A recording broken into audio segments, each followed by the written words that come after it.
O Grande Conflito, capítulo 4. Um povo que difunde luz.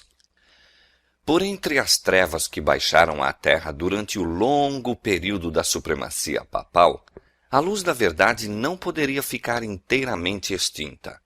Em cada época, houve testemunhas de Deus, homens que acalentavam fé em Cristo como o único mediador entre Deus e o homem, que mantinham a Escritura Sagrada como a única regra de vida e santificavam o verdadeiro sábado. Quanto o mundo deve a estes homens, a posteridade jamais saberá.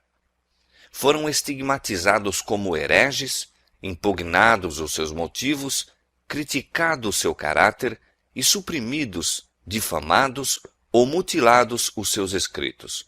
No entanto, permaneceram firmes e de século em século mantiveram a fé em sua pureza como sagrado legado às gerações vindouras. A história do povo de Deus durante os séculos de trevas que se seguiram à supremacia de Roma está escrita no céu, mas pouco espaço ocupa nos registros humanos. Poucos traços de sua existência se podem encontrar, a não ser nas acusações de seus perseguidores. Foi tática de Roma obliterar todo vestígio de dissidência de suas doutrinas ou decretos. Foi tática de Roma obliterar todo vestígio de dissidência de suas doutrinas ou decretos. Tudo que fosse herético, quer pessoas, quer escritos, procurava ela destruir. Expressões de dúvida ou questões quanto à autoridade dos dogmas papais eram suficientes para tirar a vida do rico ou pobre, elevado ou humilde. Roma se esforçava também por destruir todo registro de sua crueldade para com os que discordavam dela. Os concílios papais decretavam que livros ou escritos contendo relatos desta natureza deveriam ser lançados às chamas. Antes da invenção da imprensa, os livros eram pouco numerosos e de forma desfavorável à preservação. Portanto, pouco havia a impedir que os romanistas levassem a efeito o seu desígnio. Nenhuma igreja dentro dos limites da jurisdição romana ficou muito tempo sem ser perturbada no gozo da liberdade de consciência. Mal o papado obtivera poder, estendeu os braços para esmagar a todos os que recusassem a reconhecer-lhe o domínio, e uma após outra submeteram-se as igrejas ao seu governo. Na Grã-Bretanha, o primitivo cristianismo muito cedo deitou raízes. O evangelho, recebido pelos bretões nos primeiros séculos, não se achava então corrompido pela apostasia romana. A perseguição dos imperadores pagãos, que se estendeu mesmo até aquelas praias distantes, foi a única dádiva que a primeira igreja da Bretanha recebeu de Roma. Muitos dos cristãos, fugindo da perseguição na Inglaterra, encontraram refúgio na Escócia. Daí, a verdade foi levada à Irlanda, sendo em todos estes países recebida com alegria.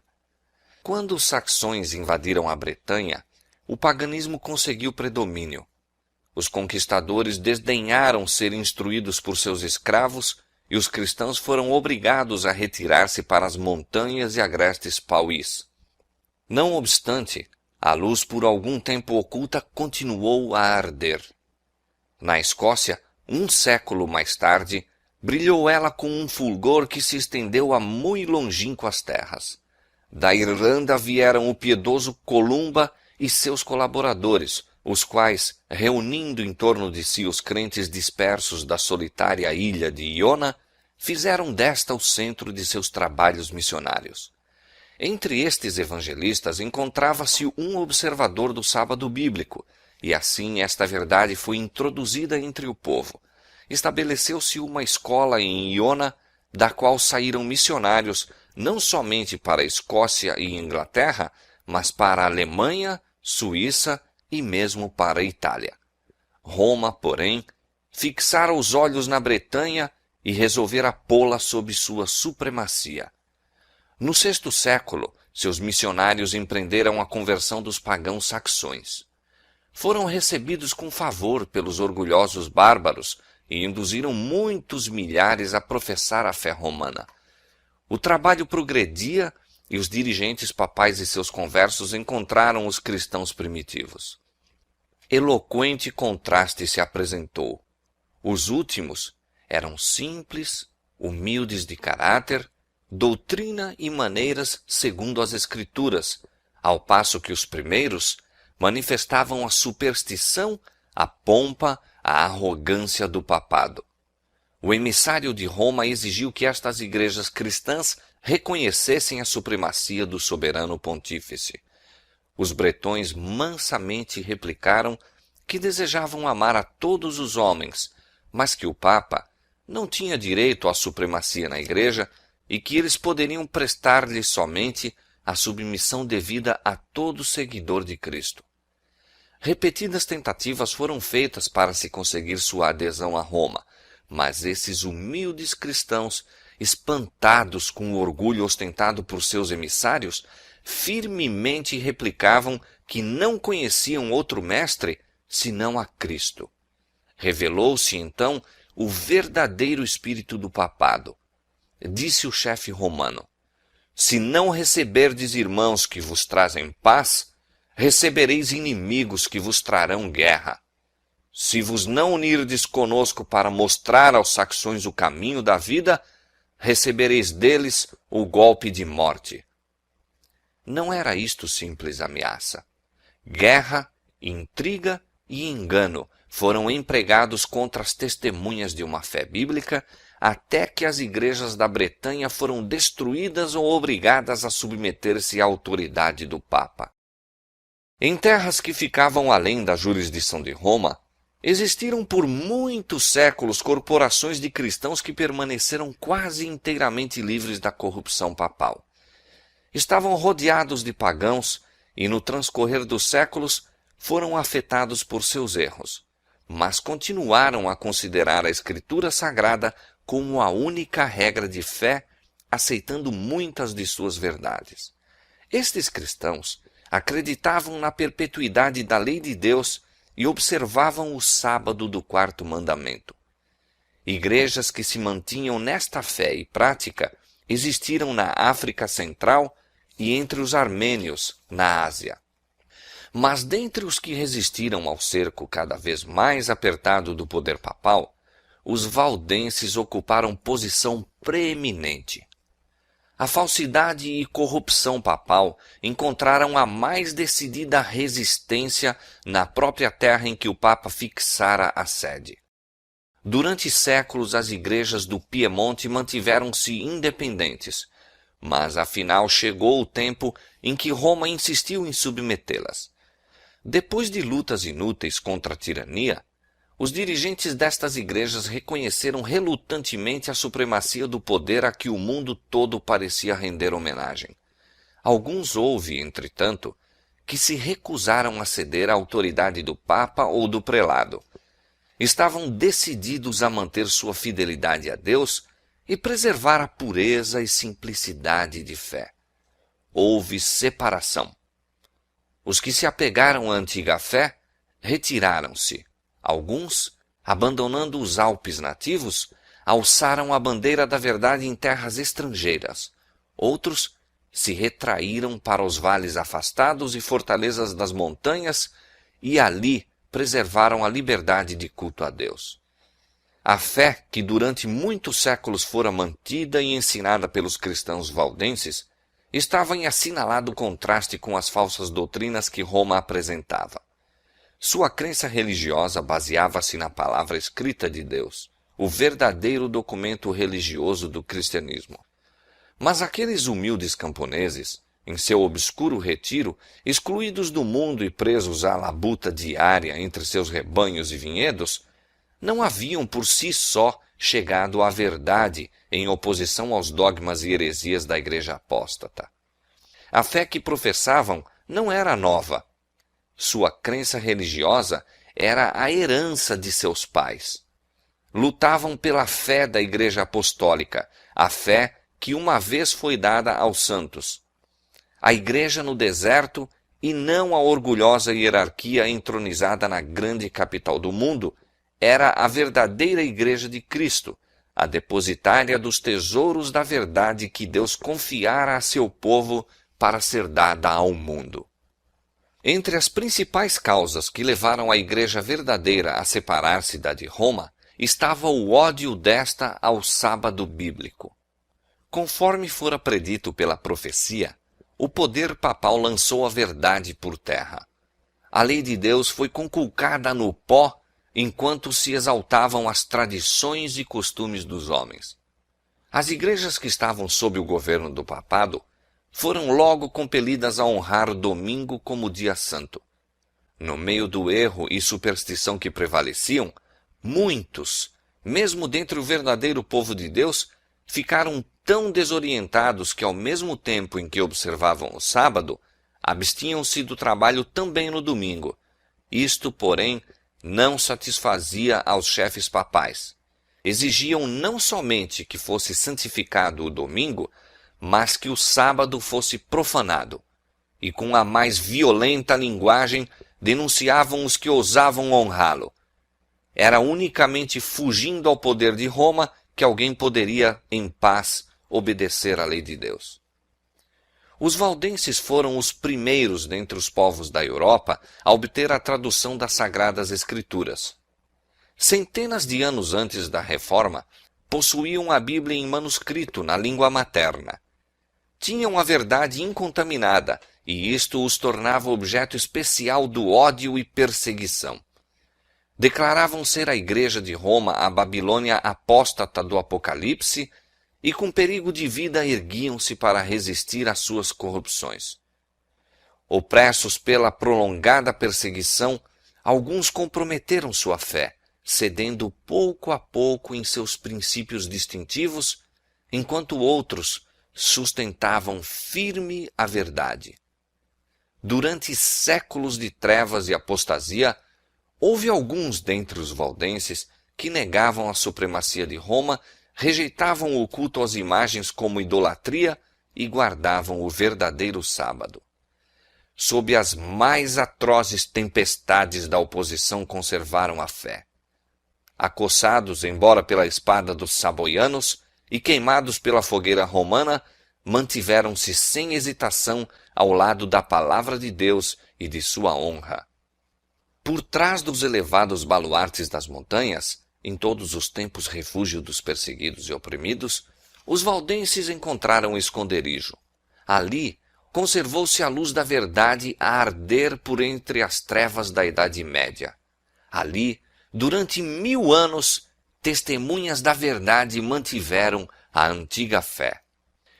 Deus providenciara para seu povo um santuário de majestosa grandeza, de acordo com as extraordinárias verdades confiadas à sua guarda.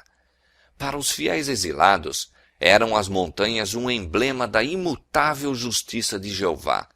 Apontavam eles a seus filhos as alturas sobranceiras, em sua imutável majestade, e falavam-lhes daquele em quem não há mudança nem sombra de variação, cuja palavra é tão perdurável como os montes eternos. Deus estabelecera firmemente as montanhas e as cingira de fortaleza. Braço algum, a não ser o do poder infinito, poderia movê-las do lugar. De igual maneira, estabelecera ele a sua lei, fundamento de seu governo no céu e na terra.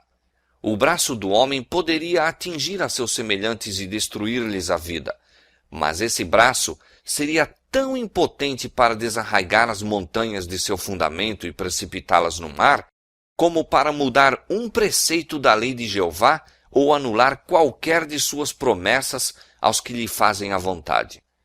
Na fidelidade para com a sua lei, os servos de Deus deveriam ser tão firmes como os outeiros imutáveis.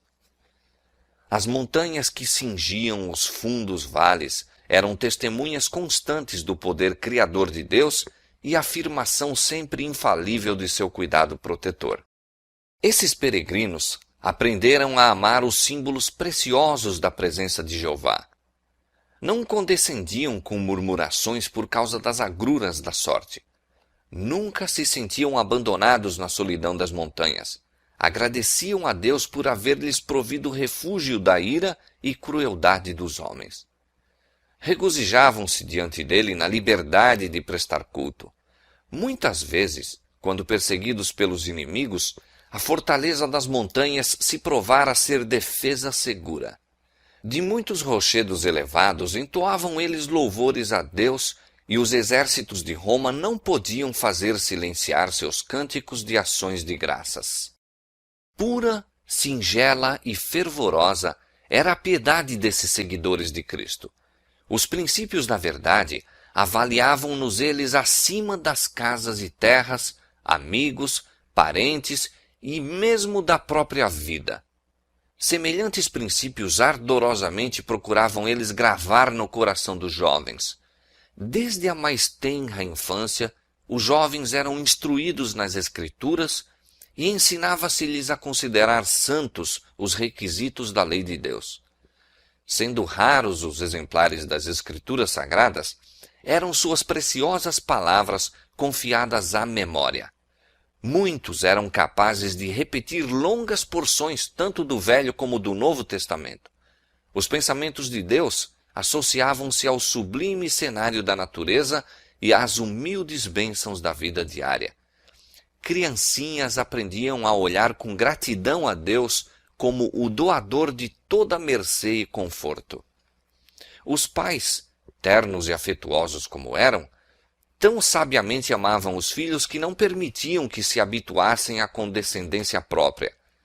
Esboçava-se diante deles uma vida de provações e agruras, talvez a morte de mártir. Eram ensinados desde a infância a suportar rudezas e a sujeitar-se ao domínio, e, contudo, a pensar e agir por si mesmos. Muito cedo eram ensinados a arrostar responsabilidades, a serem precavidos no falar e a compreenderem a sabedoria do silêncio. Uma palavra indiscreta que deixassem cair no ouvido dos inimigos poderia pôr em perigo não somente a vida do que falava, mas a de centenas de seus irmãos, pois, semelhantes a lobos à caça da presa, os inimigos da verdade perseguiam os que ousavam reclamar liberdade para a fé religiosa. Os valdenses haviam sacrificado a prosperidade temporal por amor à verdade e com paciência perseverante labutavam para ganhar o pão.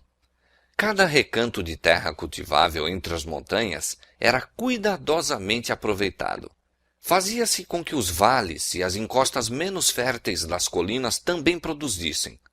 A economia e a severa renúncia de si próprio formavam parte da educação que os filhos recebiam como seu único legado.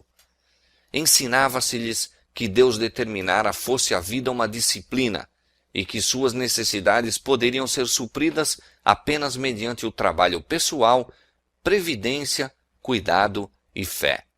O processo era laborioso e fatigante, mas salutar.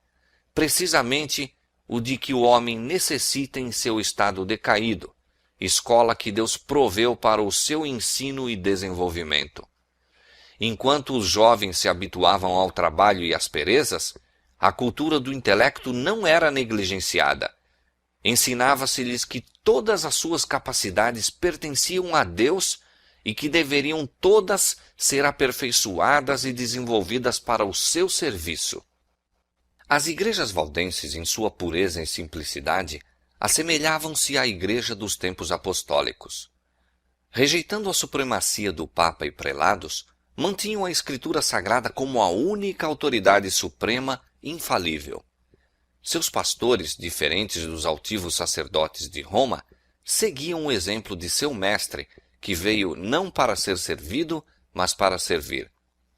Alimentavam o rebanho de Deus, guiando-os às verdes pastagens e fontes vivas de sua santa palavra. Longe dos monumentos da pompa e orgulho humano, o povo congregava-se, não em igrejas suntuosas ou grandes catedrais, mas à sombra das montanhas nos vales alpinos ou, em tempo de perigo, em alguma fortaleza rochosa, a fim de escutar as palavras da verdade proferidas pelos servos de Cristo.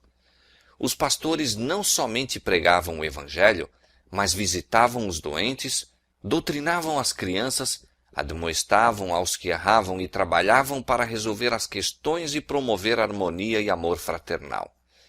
Em tempos de paz, eram sustentados por ofertas voluntárias do povo, mas, como São Paulo, o fabricante de tendas, cada qual aprendia um ofício ou profissão, mediante a qual, sendo necessário, proveria o sustento próprio.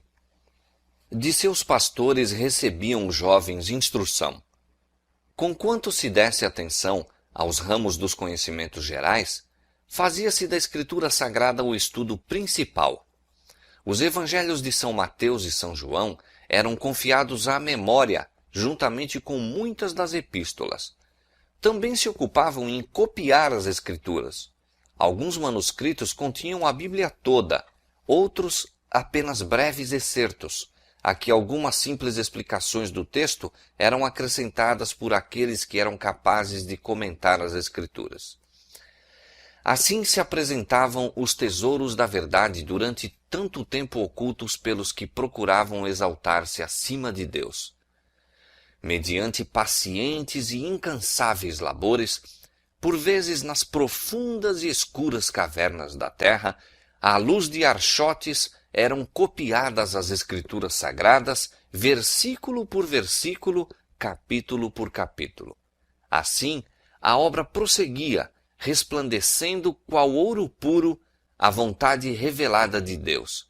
E quanto mais brilhante, clara e poderosa era por causa das provações que passavam por seu amor, apenas o poderiam compreender os que se achavam empenhados em obra semelhante. Anjos celestiais circundavam os fiéis obreiros. Satanás incitara sacerdotes e prelados a enterrarem a palavra da verdade sob a escória do erro, heresia e superstição, mas de modo maravilhosíssimo foi ela conservada incontaminada através de todos os séculos de trevas. Não trazia o cunho do homem, mas a impressão divina. Os homens se têm demonstrado incansáveis em seus esforços para obscurecer o claro e simples sentido das Escrituras e fazê-las contradizerem seu próprio testemunho. Porém, semelhante à arca sobre as profundas águas encapeladas, a palavra de Deus leva de vencida as borrascas que a ameaçam de destruição.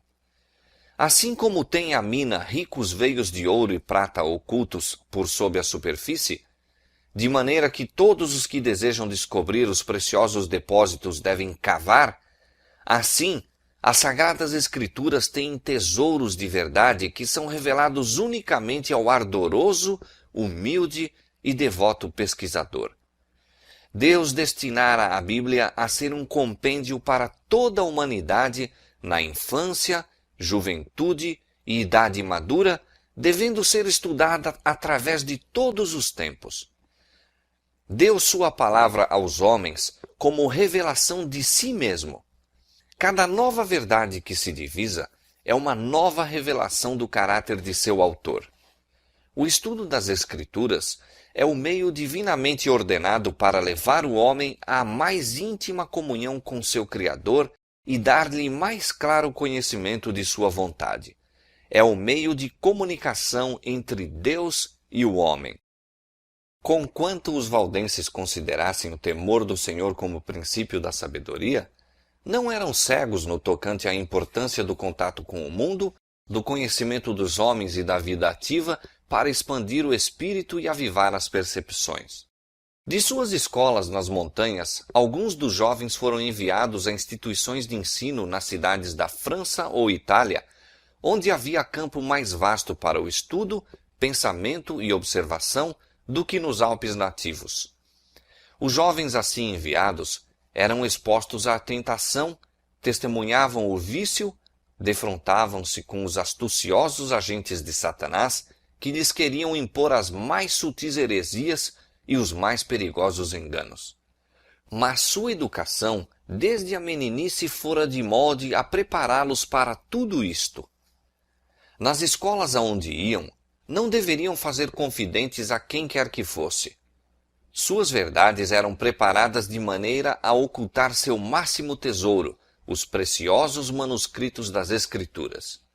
A estes, fruto de meses e anos de labuta, levavam consigo, e sempre que o podiam fazer sem despertar suspeita, cautelosamente punham uma porção ao alcance daqueles cujo coração parecia aberto para receber a verdade. Desde os joelhos da mãe, a juventude valdense havia sido educada com este propósito em vista. Compreendiam o trabalho e fielmente o executavam. Ganhavam-se conversos à verdadeira fé nessas instituições de ensino, e frequentemente se encontravam seus princípios a penetrar a escola toda. Contudo, os chefes papais não podiam, pelo mais minucioso inquérito, descobrir a fonte da chamada heresia corruptora. O Espírito de Cristo é espírito missionário. O primeiro impulso no coração regenerado é levar outros também ao Salvador. Tal foi o espírito dos cristãos valdenses. Compreendiam que Deus exigia mais deles do que simplesmente preservar a verdade em sua pureza nas suas próprias igrejas, e que sobre eles repousava a solene responsabilidade de deixarem sua luz resplandecer aos que se achavam em trevas. Pelo forte poder da palavra de Deus, procuravam romper o cativeiro que Roma havia imposto. Os ministros valdenses eram educados como missionários, exigindo-se primeiramente de cada um que tivesse a expectativa de entrar para o ministério, aquisição de experiência como evangelista. Cada um deveria servir 3 anos em algum campo missionário antes de assumir o encargo de uma igreja em seu país. Este serviço, exigindo logo de começo renúncia e sacrifício, era a introdução apropriada à vida pastoral naqueles tempos que punham à prova a alma. Os jovens que recebiam a ordenação para o sagrado mistério viam diante de si não a perspectiva de riquezas e glória terrestre, mas uma vida de trabalhos e perigo, e possivelmente o destino de mártir. Os missionários iam de 2 em 2, como Jesus enviara seus discípulos. Cada jovem tinha usualmente por companhia um homem de idade e experiência, achando-se aquele sob a orientação do companheiro, que ficava responsável por seu ensino e a cuja instrução se esperava que seguisse. Estes coobreiros não estavam sempre juntos, mas muitas vezes se reuniam para orar e aconselhar-se, fortalecendo-se assim mutuamente na fé. Tornar conhecido o objetivo de sua missão seria assegurar a derrota. Ocultavam, portanto, cautelosamente seu verdadeiro caráter. Cada ministro possuía conhecimento de algum ofício ou profissão, e os missionários prosseguiam na obra sob a aparência de vocação secular. Usualmente escolhiam a de mercador ou vendedor ambulante. Levavam sedas, joias e outros artigos que naquele tempo não se compravam facilmente, a não ser em mercados distantes, e eram bem recebidos como negociantes, onde teriam sido repelidos como missionários.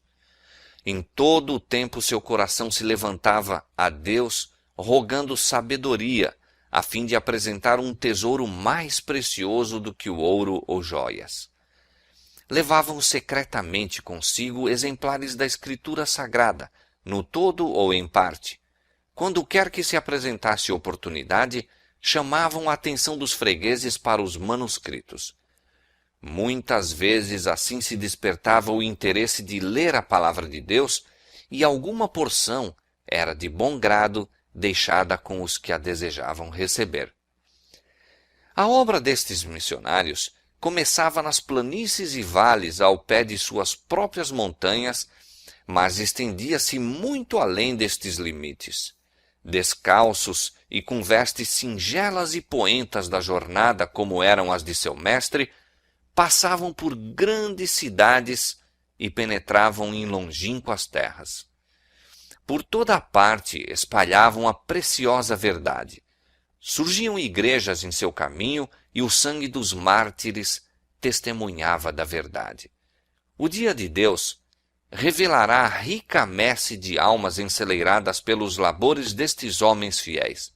Velada e silenciosa, a palavra de Deus rompia caminho através da cristandade e tinha alegre acolhida nos lares e corações. Para os valdenses, não eram as Escrituras simplesmente o registro do trato de Deus para com os homens no passado e a revelação das responsabilidades e deveres do presente, mas o desvendar dos perigos e glórias do futuro. Acreditavam que o fim de todas as coisas não estava muito distante, e estudando a Bíblia com oração e lágrimas, mais profundamente se impressionavam com suas preciosas declarações e com o dever de tornar conhecidas a outros as suas verdades salvadoras. Viam o plano da salvação claramente revelado nas páginas sagradas e encontravam conforto, esperança e paz crendo em Jesus.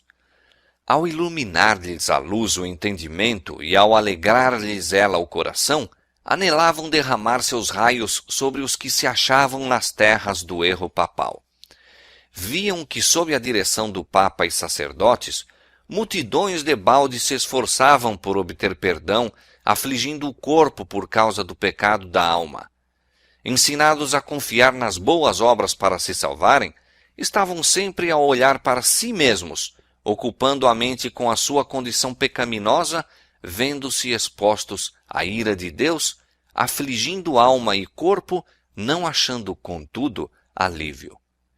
Almas conscienciosas eram, desta arte, enredadas pelas doutrinas de Roma. Milhares abandonavam amigos e parentes, passando a vida nas celas dos conventos. Por meio de frequentes jejuns e cruéis açoitamentos, por vigílias à meia-noite, prostrando-se durante horas cansativas sobre as lajes frias e úmidas de sua lúgubre habitação, por longas peregrinações, penitências humilhantes e terrível tortura, milhares procuravam debaldadamente obter paz de consciência. Oprimidos por uma intuição de pecado e perseguidos pelo temor da ira vingadora de Deus, muitos continuavam a sofrer até que a natureza exausta se rendia e, sem um resquício de luz ou esperança, baixavam à sepultura. Os valdenses ansiavam por partir a estas almas famintas o pão da vida, revelar-lhes as mensagens de paz nas promessas de Deus e apontar-lhes a Cristo como a única esperança de salvação.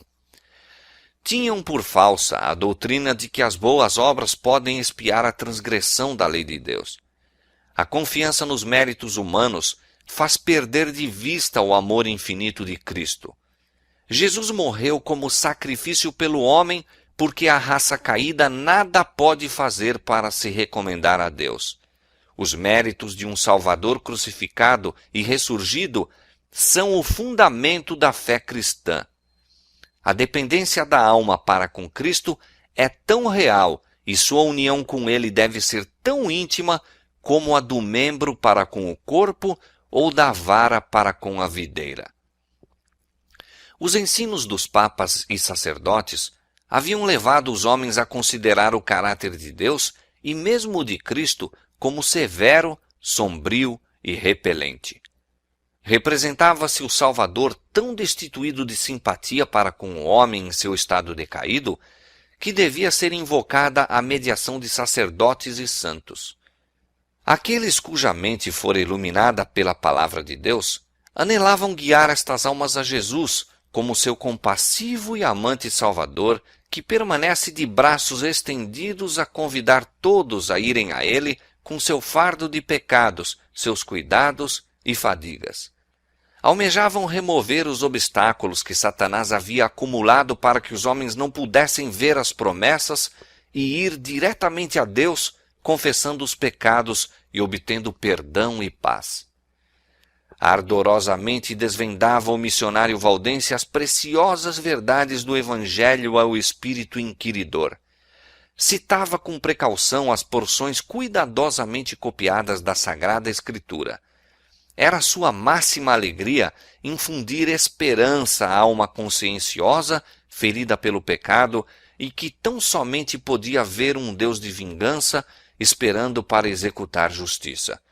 Com lábios trêmulos e olhos lacrimosos, muitas vezes, com os joelhos curvados, expunha a seus irmãos as preciosas promessas que revelam a única esperança do pecador.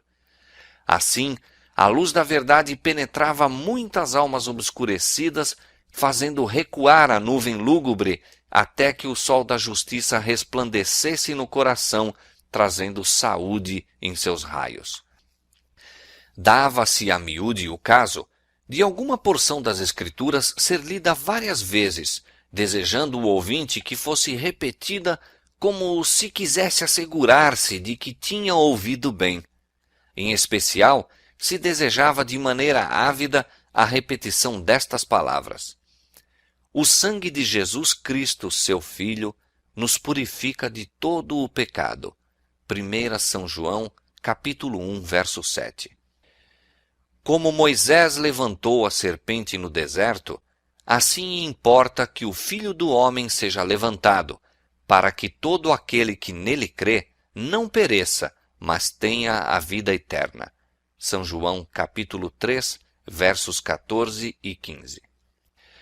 Muitos não se iludiam em relação às pretensões de Roma. Viam quão vã é a mediação de homens ou anjos em favor do pecador. Raiando-lhes na mente a verdadeira luz, exclamavam com regozijo: Cristo é meu sacerdote, seu sangue é meu sacrifício, seu altar é meu confessionário. Confiavam-se inteiramente aos méritos de Jesus, repetindo as palavras: sem fé é impossível agradar-lhe. Hebreus capítulo 11, verso 6. Nenhum outro nome há, dado entre os homens, pelo qual devamos ser salvos. Atos capítulo 4, verso 12. A certeza do amor de um Salvador parecia, a algumas destas pobres almas agitadas pela tempestade, coisa por demais vasta para ser abrangida. Tão grande era o alívio que sentiam, tal a inundação de luz que lhes sobrevinha, que pareciam transportadas ao céu. Punham confiantemente suas mãos na de Cristo, firmavam os pés sobre a rocha dos séculos, bania-se todo o temor da morte. Podiam agora ambicionar a prisão e a fogueira, se desse modo honrassem o nome de seu Redentor. Em lugares ocultos era a palavra de Deus apresentada e lida algumas vezes a uma única alma, outras a um pequeno grupo que anelava a luz e a verdade. A miúde a noite toda era passada desta maneira. Tão grande era o assombro e admiração dos ouvintes que o mensageiro da misericórdia frequentemente se via obrigado a cessar a leitura até que o entendimento pudesse aprender as boas novas da salvação. Era comum proferirem-se palavras como estas: aceitará Deus em verdade a minha oferta? Olhar-me-á benignamente? Perdoar-me-á Ele? Lia-se a resposta: vinde a mim todos os que estáis cansados e oprimidos, e eu vos aliviarei. Mateus capítulo 11, verso 28. A fé se apegava à promessa, ouvia-se a alegre resposta. Nada mais de longas peregrinações, nada de penosas jornadas aos relicários sagrados. Posso ir a Jesus tal como estou, pecador e ímpio, e Ele não desprezará a oração de arrependimento. Perdoados te são os teus pecados. Os meus pecados, efetivamente os meus, podem ser perdoados. Enchia o coração uma onda de sagrada alegria, e o nome de Jesus era engrandecido em louvores e ações de graças. Estas almas felizes voltavam para casa a fim de difundir a luz, repetir a outros tão bem quanto podiam a nova experiência de que acharam o caminho verdadeiro e vivo. Havia um estranho e solene poder nas palavras das Escrituras que falava diretamente ao coração dos que se achavam anelantes pela verdade. Era a voz de Deus e levava a convicção aos que ouviam. O mensageiro da verdade continuava o seu caminho, mas seu aspecto de humildade, sua sinceridade, ardor e profundo fervor eram assuntos de observação frequente. Em muitos casos, os ouvintes não lhe perguntavam de onde viera ou para onde ia. Ficavam tão dominados, a princípio pela surpresa e depois pela gratidão e alegria, que não pensavam em interrogá-lo. Quando insistiam com ele para os acompanhar às suas casas, respondia-lhes que devia visitar as ovelhas perdidas do rebanho. Não seria ele um anjo do céu? Indagavam. Em muitos casos, não mais se via o mensageiro da verdade. Seguira para outros países, ou a vida se lhe consumia em algum calabouço desconhecido, ou talvez seus ossos estivessem alvejando no local em que testificara da verdade. Mas as palavras que deixara após si não poderiam ser destruídas. Estavam a fazer sua obra no coração dos homens. Os benditos resultados só no dia do juízo se revelarão plenamente. Os missionários valdenses estavam invadindo o reino de Satanás e os poderes das trevas despertavam para maior vigilância. Todo esforço para avanço da verdade era observado pelo príncipe do mal e ele excitava os temores de seus agentes. Os chefes papais viram grande perigo para sua causa no trabalho destes humildes itinerantes. Se fosse permitido à luz da verdade resplandecer sem impedimento, varreria as pesadas nuvens do erro que envolviam o povo. Haveria de dirigir o espírito dos homens a Deus unicamente, talvez destruindo, afinal, a supremacia de Roma. A própria existência deste povo, mantendo a fé da antiga igreja, era testemunho constante da apostasia de Roma e, portanto, excitava o ódio e perseguição mais atrozes. Sua recusa de renunciar às Escrituras era também ofensa que Roma não podia tolerar. Decidiu-se ela a exterminá-los da terra. Começaram então as mais terríveis cruzadas contra o povo de Deus em seus lares montesinos. Puseram-se inquisidores em suas pegadas e a cena do inocente Abel tombando ante o assassino Caim repetia-se frequentemente. Reiteradas vezes foram devastadas as suas férteis terras, destruídas as habitações e capelas, de maneira que onde houvera campos florescentes e lares de um povo simples e laborioso, restava apenas um deserto. Assim como o animal de rapina se torna mais feroz provando sangue, a ira dos sectários do Papa acendia-se com maior intensidade com o sofrimento de suas vítimas. Muitas destas testemunhas da fé pura foram perseguidas através das montanhas e caçadas nos vales em que se achavam escondidas, encerradas por enormes florestas e píncaros rochosos. Nenhuma acusação se poderia fazer contra o caráter moral da classe proscrita. Mesmo seus inimigos declaravam serem eles um povo pacífico, sossegado e piedoso. Seu grande crime era não quererem adorar a Deus segundo a vontade do Papa. Por tal crime, toda humilhação, insulto e tortura que homens ou diabos podem inventar, amontoaram-se sobre eles. Determinando-se Roma a exterminar a odiada seita, uma bula foi promulgada pelo Papa, condenando-os como hereges e entregando-os ao morticínio. Não eram acusados como ociosos, desonestos ou desordeiros, mas declarava-se que tinham uma aparência de piedade e santidade que seduzia as ovelhas do verdadeiro aprisco. Portanto, ordenava ao Papa que aquela maligna e abominável seita de perversos, caso se recusasse a abjurar, fosse esmagada como serpentes venenosas. Esperava o altivo potentado ter de responder por estas palavras? Sabia que estavam registradas nos livros do céu para lhe serem apresentadas no juízo? Quando o fizestes a um destes meus pequeninos irmãos, disse Jesus, a mim o fizestes. Essa bula convocava a todos os membros da igreja para se unirem à cruzada contra os hereges. Como incentivo para se empenharem na obra cruel, absolvia de todas as penas e castigos eclesiásticos, gerais e particulares, desobrigava a todos os que se unissem à cruzada de qualquer juramento que pudessem ter feito. legitimava-lhes o direito a qualquer propriedade que pudessem ter ilegalmente adquirido e prometia a remissão de todos os pecados aos que matassem algum herege. Anulava todos os contratos feitos em favor dos valdenses, ordenava que seus criados os abandonassem, proibia a toda pessoa dar-lhes qualquer auxílio que fosse e a todos permitia tomar posse de sua propriedade. Este documento revela claramente o espírito que o ditou. É o bramido do dragão e não a voz de Cristo que nele se ouve.